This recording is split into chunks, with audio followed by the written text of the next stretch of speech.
Now, RANSAC for estimating homography. So, key points. RANSAC rule for homography estimation. So, there's basically 5 main key steps. Firstly, select 4 feature pairs randomly. So, a minimum of 4 feature pairs are required to estimate a homography. 4. These are random selections from the set of points that are supposed to match across images. Right? Let me just highlight this.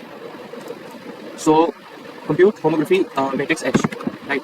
So, using the 4 selected feature pairs, the homography H matrix is computed. This matrix describes the transformation between the 2 views of the same scene. Example, the transformation from one image's coordinate system to another's, like from camera to the world coordinate system or vice versa, or any other coordinate system that you consider.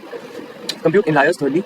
So, for each pair pi dash, the algorithm basically computes whether the point pi dash in the second image lies close enough to the transformation of pi in the first image if the distance dpi hpi, this one, is less than a certain threshold epsilon. The point is considered as an inlier. Wait, let me remove the extra ones. Right, pi dash. Right. So this is basically the third step. Then keep the largest set of inliers. Once the inliers are identified, the algorithm, one second, keeps the model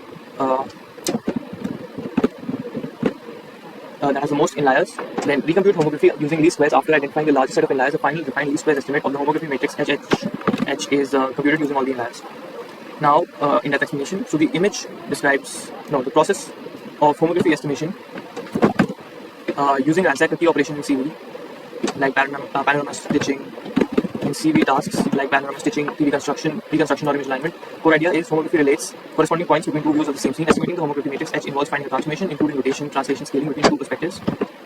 So, 4 feature pairs. The minimum number of point correspondences needed to estimate a homography is 4. So, we highlight that.